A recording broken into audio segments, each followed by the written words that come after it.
बाकी रहे मेरे हिस्से का जलसा निकल जाएगा।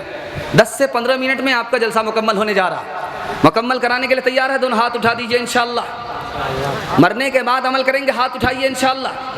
खैर माशाअल्लाह, डिस्क ब्रेक मार रहे हैं। बेदार लोग ज़्यादा हैं, सोने वाले लोग कम हैं। अल्लाह का शुक्र है जिस वक्त जलसा ख़त्म हो रहा है उस वक्त लोग बेदार हो। एक बात याद रखिए, 10 साल के बराबर 1 साल में अगर आपको तरक्की करना है तो हलाल कमाइए, हिसाब से खर्च कीजिए। मैं मसनदे रसूल पर गारंटी लेकर के जा रहा हूँ, 1 साल में अल्लाह आपको 10 साल के बराबर तरक्की देगा। अगर ऐसा नहीं होगा तो गिरेबान पकड़ सकते हैं। इतनी गारंटी लेकर के मैं आपके सामने से जा रहा हूँ। हलाल कमाइए, हिसाब से खर्च कीजिए, तजर्बा करके देखिए, 1 साल में अल्लाह आपको 10 साल के बराबर तरक्की देगा। एतराज़ हुआ? ध्यान से सुनिएगा। एतराज़ हुआ है कि मुसलमान अपने से जिस जानवर को ज़बह करता है उसको तो खाता है और जो खुदा मारता है उसको नहीं खाता। एतराज़ हुआ। खुदा जिस जानवर को मारता है उसको मुसलमान नहीं खाता, उसको मुर्दार कहता है, हराम कहता है। और जिस जानवर को अपने हाथ से मारता है उसको हलाल कहता है। उसकी वजह क्या है कि जो जानवर हलाल होता है उसका खून बाहर निकल जाता है। जो जानवर हलाल नहीं होता, ज़बह नहीं होता, मर जाता है, उसका खून बाहर नहीं निकलता। खून नापाक है, खून बाहर निकलेगा तो जानवर पाक होगा। अल्लाह के नाम से खून बाहर निकाला गया तब तो पाक हो जाएगा, हलाल होगा। अगर मर गया तो खून बाहर नहीं निकला, इसलिए मुर्दार। उसका कितना प्यारा जवाब दिया हज़रत नानोतवी ने। दुआ कीजिए अल्लाह उनकी कब्र को नूर से भर दे। उन्होंने कहा कि हमारा पानी पीने के लिए ट्यूबवेल है, हम उससे पानी निकाल करके पीते हैं, लेकिन अपना जो ट्यूबवेल अंदर है, पेशाब का रास्ता, उससे पानी निकलता, उससे नहीं पीते। जो दुनिया ने निकाला उससे पी रहे, जो अल्लाह ने निकाला उससे नहीं पी रहे। दूसरी मिसाल आप देखेंगे, जुमा का दिन लोग नमाज़ पढ़ने के लिए आते हैं। जब नमाज़ पढ़ने के लिए जूता उतार करके अंदर जाते हैं तो जिसका जूता नया होता है वापस आने के बाद मिलता नहीं है, उड़ जाता। जुमा का दिन आप आएंगे नया जूता पहन करके, तो वो जूता आपको मिलेगा नहीं, कोई लेकर के चला जाता है।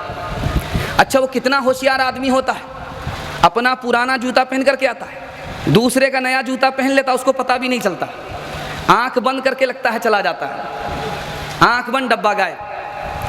अब देखिए, मैं राज बता रहा हूँ, आपका जूता नहीं उठेगा। चाहे जितना कीमती से कीमती जूता आप खरीद करके लाइए, उसको पहन करके जुमा में आइए, आपका जूता नहीं उठेगा। राज बता रहा हूँ। आप जिस वक्त जूता उतारते हैं उसी वक्त नियत कर लीजिए मैंने चोर के लिए हलाल कर दिया, आपका जूता नहीं उठेगा।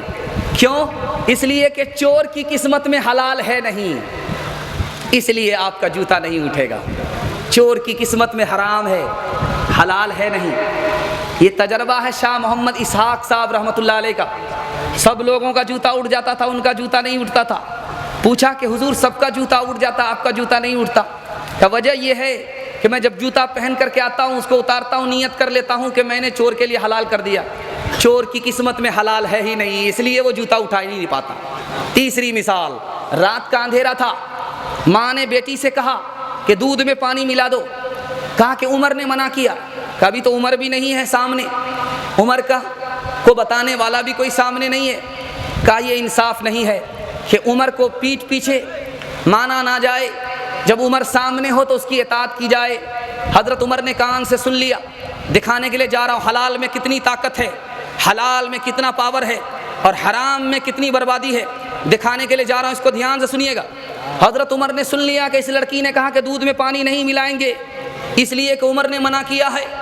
हज़रत उमर ने अपने बेटे का निकाह उस लड़की से किया, तो जानते हैं उससे कौन लड़की पैदा हुई? हज़रत उमर बिन अब्दुल अजीज़ रहमतुल्लाह अलैह की माँ पैदा हुई। अगर आम बोएंगे तो काटने को आम मिलेगा, बबूल बोएंगे तो आम खाने को नसीब नहीं होगा। ध्यान से सुनिएगा। शिया सुन्नी का निकाह हो गया। लड़का शिया है, लड़की सुन्नी है, निकाह हो गया। लड़की सुन्नी है, लड़का शिया। 20 साल के बाद लड़की का इंतकाल हो गया तो उसका भाई कहता है कि शिया का निकाह सुन्नी से नहीं होता, मेरी बहन का निकाह इससे नहीं हुआ तो शौहर इसका उसकी माल जायदाद में हिस्सा नहीं पाएगा, मुझको ही सिर्फ हिस्सा मिलेगा। तो कहने वाले ने कहा, ओ बेशरम, तुम्हारी बहन मर गई और माल के चक्कर में अपनी बहन को रुसवा कर रहे हो।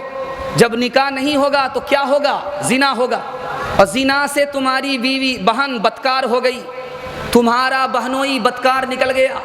माल के चक्कर में तुम्हें अपनी आबरू का लिहाज नहीं है। अरे माल तो आज जाएगा, आ जाएगा, आबरू अगर चली गई तो वापस नहीं आएगी।